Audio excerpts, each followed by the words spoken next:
हाँ जी बच्चों, SBI clerk के पेपर में लगभग 1 महीने का समय है, तो लास्ट के जो हमारे 30 दिन बचे हुए हैं उसमें हमारा स्टडी प्लान क्या रहना चाहिए, ताकि अभी आपका मॉक वगैरह में जो भी स्कोर आ रहा है ना वो बढ़िया से इंप्रूव हो सके। ठीक है, कि आपका पेपर आराम से निकल जाए, मैथ सेक्शन तो निकल ही जाए, साथ ही साथ वो बाकी दोनों सेक्शन के स्कोर को भी ऊपर लेके जाए। ठीक है, देखते हैं तो मैथ्स में होता क्या है। सबसे पहले मैथ्स के सेक्शन में 35 सवाल, 35 मार्क्स के, हर सवाल एक एक नंबर का आता है। अब उसमें भी कौन कौन से चैप्टर से सवाल पूछे जाते हैं? Simplification, number series, quadratic equation, arithmetic and DI. अब यहां पे है क्या, कई सारी शिफ्ट में ऐसा होगा कि सिंप्लीफिकेशन के 15 क्वेश्चन आएंगे, 15 सवाल आएंगे, नंबर सीरीज के 5 सवाल आएंगे। अच्छा, जो नंबर सीरीज के 5 सवाल है ना, ये हो सकता है कि मिसिंग टर्म वाले आए। एक तो इसमें ये पॉसिबिलिटी है कि मिसिंग टर्म वाले आए, और दूसरा ये हो सकता है कि रॉन्ग टर्म वाले आए। राइट ना, इन दोनों में से कोई एक चीज आएगी, या तो मिसिंग टर्म या रॉन्ग टर्म। अब ये नहीं पता किस शिफ्ट में कौन सा पूछा जाएगा, तो प्रैक्टिस दोनों की करनी है। ठीक है, इसके बारे में अभी हम बात करते हैं। क्वाड्रेटिक इक्वेशन ज्यादातर शिफ्ट में तो हो सकता है आए ही ना 0 क्वेश्चन, या ऐसा भी होगा कि होगा क्या कहीं पे कि सिंप्लीफिकेशन के केवल 10 सवाल जब होंगे तो उसमें हो सकता है कि 5 सवाल क्वाड्रेटिक के दे दिए जाए। राइट, अब एरिथमेटिक के 10 सवाल तो आप फिक्स मान लो, लगभग 10 ही आते हैं। डीआई जो है जनरली एक सेट पूछा जाता है। राइट ना, उसमें टेबल हो सकती है, बार ग्राफ हो सकता है, लाइन ग्राफ हो सकता है, पाई चार्ट हो सकता है, कुछ भी हो सकता है। जनरली एक सेट पूछा जाता है, उसमें 5 सवाल होते हैं। हाँ, ऐसा जरूर हो सकता है कि सिंप्लीफिकेशन के 10 सवाल हैं, क्वाड्रेटिक का कुछ ना पूछा जाए, 0 पूछा जाए, तो हो सकता है डीआई के 2 सेट आ जाए, मतलब 10 सवाल आ जाए। राइट ना, ऐसा भी हो सकता है। तैयारी हमें हर लेवल की करनी है, तैयारी हमें एग्जाम में हमें हर हिसाब से रेडी रहना है। ठीक है, अब देखो, जो सिंप्लीफिकेशन है इसके क्वेश्चन बहुत ज्यादा इजी होते हैं। एक्चुअल में अगर आप प्रीवियस ईयर क्वेश्चन पेपर अगर आप सॉल्व करोगे, पिछले 2-3 वर्षों का 2023-24, 22-23-24 अगर आप सॉल्व कर लोगे, तो आपको आइडिया लगेगा कि इसमें से 15 में से 12-13 सवाल मेंटली ही हो जाएंगे। राइट, और जिस बच्चे ने ढंग से तैयारी की है उसके लिए 15 के 15 क्वेश्चन मेंटली हो जाएंगे। तो 15 पूछे जाए या 10, आप इन्हें आसानी से निपटा सकते हो। आपको प्रैक्टिस करनी है। प्रैक्टिस कैसे करेंगे, एक वीक के हिसाब से हम बना के चलेंगे। तो अगर मैं यहां पे बात करूं कि जो प्रैक्टिस करनी है वो कैसे करनी है, तो आप ये समझ लो कि हर हफ्ते आपको इस हिसाब से जाना है कि आपके सिंप्लीफिकेशन के, सबसे पहले अगर मैं बात करूं सबसे पहले हफ्ते की, फर्स्ट हफ्ते में आपको क्या करना है कि आपको सन 2022, सन 2023 और सन 2024 इन सब के पेपर आपको निपटा देने हैं, सारे के सारे सब्जेक्ट और मैथ्स में सारे के सारे टॉपिक।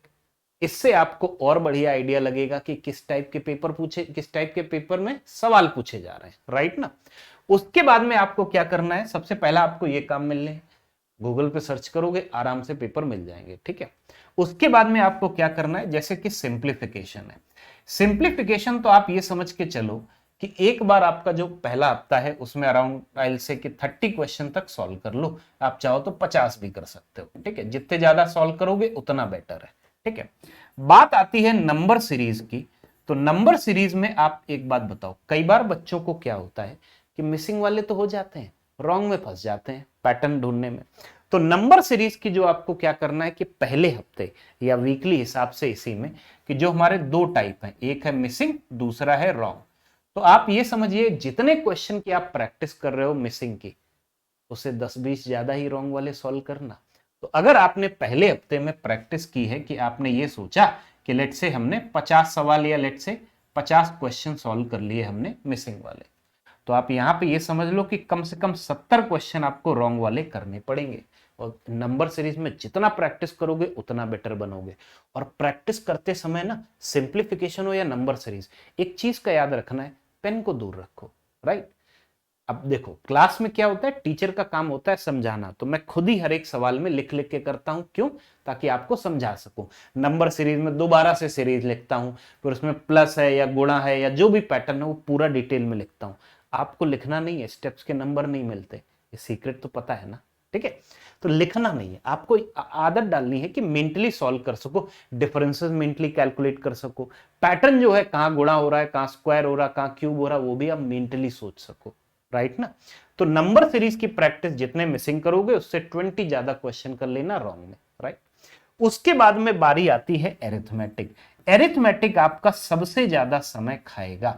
एरिथमेटिक के ऑल दो सवाल केवल 10 ही आने, लेकिन ये सबसे ज्यादा समय क्यों खाएगा, क्योंकि अगर आप एरिथमेटिक अभी स्किप कर दोगे ना, मेंस में एरिथमेटिक का एक बहुत बड़ा रोल होता है, मेंस में एरिथमेटिक का एक बहुत बड़ा रोल होता है।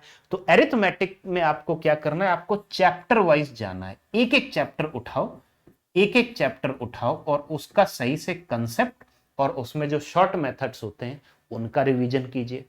कंसेप्ट एंड शॉर्ट मेथड दोनों का रिवीजन करना है और उससे रिलेवेंट क्वेश्चन की प्रैक्टिस भी करनी है। हमारी यूट्यूब पे तो क्लास चली रही है ना, तो उस पे चलती रहेगी, वहां पे आप आके इन सभी चैप्टर का रिवीजन भी कर सकते हैं, ठीक है।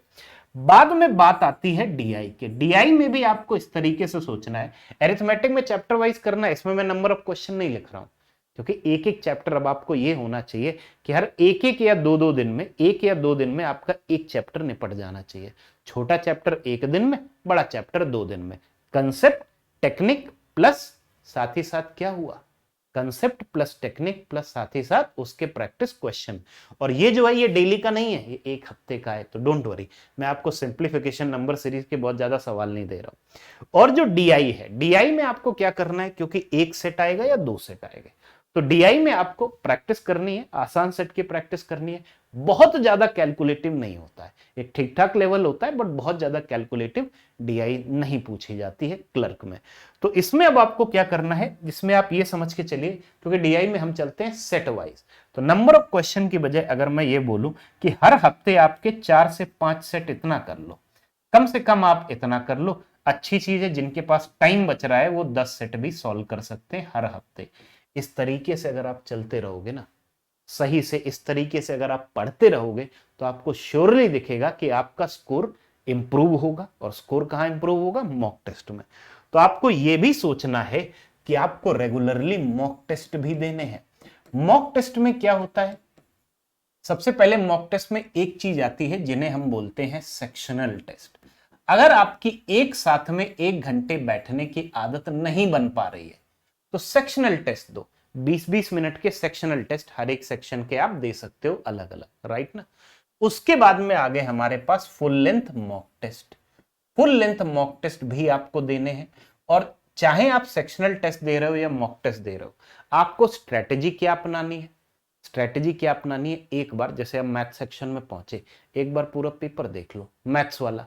जब पूरा पेपर देखोगे तो उसमें आपकी स्ट्रेटेजी ये होनी चाहिए कि आपको अटेम्प्ट कैसे करना है। अगर हम बात करें मॉक टेस्ट की, तो उसमें आपको ये देखना है, चाहे सेक्शनल हो या पूरा हो, उसमें आपको ये देखना है सबसे पहला काम, जरा ये ढूंढो सिंप्लीफिकेशन के सवाल कहां है।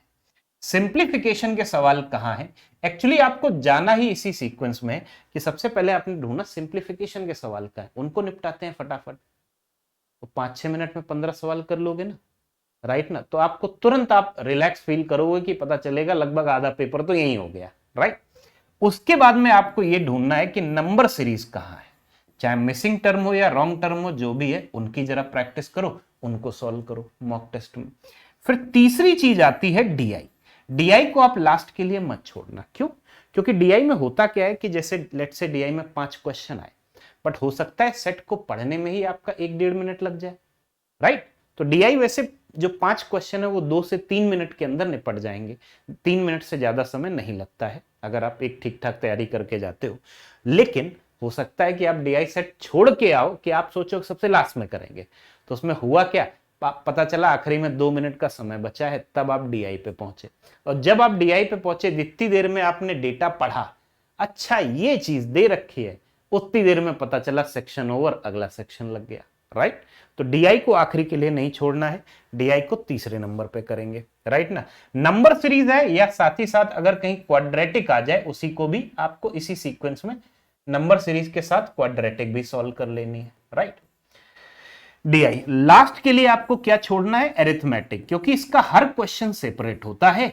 तो अगर आप एरिथमेटिक में से 10 से 6-7 या 8 सवाल भी कर पा रहे हो, तो भी कोई बात नहीं है। ऐसा नहीं होगा कि आपने डेटा पढ़ा उसके चक्कर में कोई सवाल भी नहीं हो पाया। तो डीआई को आखिरी के लिए मत छोड़ना, राइट। डीआई को आखिरी के लिए मत छोड़ना और सबसे पहले भी मत करना। डीआई को बीच में रखो, सबसे पहले सिंप्लीफिकेशन से शुरुआत करो और आखिरी में आपको अरिथमेटिक अटेम्प्ट करना है।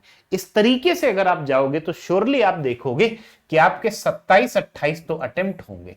और साथ ही साथ अगर आप बढ़िया से प्रैक्टिस करते रहोगे, बढ़िया से प्रैक्टिस करते रहोगे, प्रीवियस ईयर के जो पेपर सॉल्व करोगे और साथ में जो ये वाली जो प्रैक्टिस है वीकली बेसिस पे करते रहोगे, अरिथमेटिक के हर एक चैप्टर के कंसेप्ट और शॉर्ट मेथड भी रिवाइज करते रहोगे, तो उस केस में होगा क्या कि आपको दिखेगा कि ये स्कोर भी इंप्रूव होगा। हो सकता है अभी आपके 20 नंबर आ रहे हो, 21 आ रहे हो, तो ये स्कोर भी इंप्रूव होगा और आप 30+ वाले लेवल पे भी पहुंच सकते हो। जब 30+ वाले लेवल पे पहुंच गए ना, then you can be happy, उससे नीचे नहीं, तभी आप हैप्पी हो सकते हो। क्यों?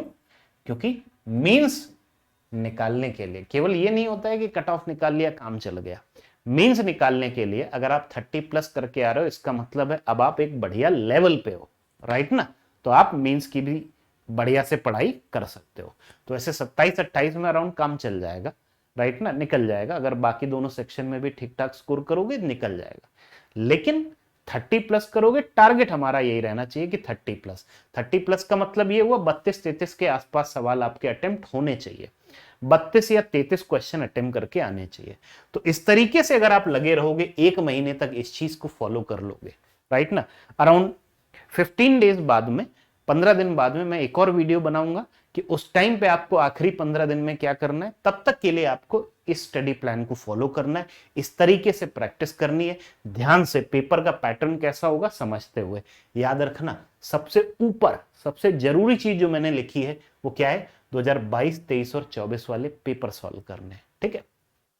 तो इस तरीके से चलना है, श्योरली आपको दिखेगा कि आपका स्कोर इंप्रूव हो रहा है, नंबर बढ़ रहे हैं मैथ्स वाले सेक्शन में, ओवरऑल भी बढ़ेंगे, बाकी सेक्शन में भी आपको मेहनत करनी है, ठीक है। तो इस तरीके से करते जाइए और होपफुली आप लोगों का एग्जाम निकल जाएगा। All the best, all the best बच्चों।